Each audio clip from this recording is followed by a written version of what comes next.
السلام علیکم۔ قایات شخصادی میں سے عزت نفس کا بیان۔ تمام نئے والے دوستوں کو گزارش ہے چینل کو سبسکرائب کریں، بیل آئیکن ضرور پریس کریں۔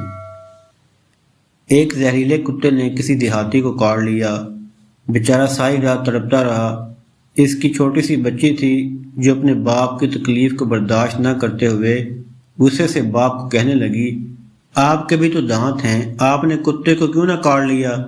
ننھی بچے کی بات سن کر باپ نے مسکرا کر کہا، بیٹی کاٹ تو میں سکتا تھا، مگر میں نے اس کی نجاست سے اپنے دانتوں کو بچانا ہی مناسب سمجھا۔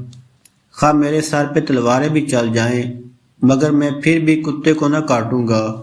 انسان جیسا بھی ہو مگر یہ کمینی حرکت تو ہرگز نہیں کر سکتا۔ شخصادی ڈرامہ کی اس حکایت سے میں سبق حاصل ہوتا ہے، شریف آدمی اپنی تکلیف تو برداشت کر لیتا ہے مگر گھٹیا حرکت کر کے اپنی شرافت پر حرف نہیں آنے دیتا۔ تمام نئے والے دوستوں سے گزارش ہے چینل کو سبسکرائب کریں، بیل آئیکن ضرور پریس کریں۔ شکریہ۔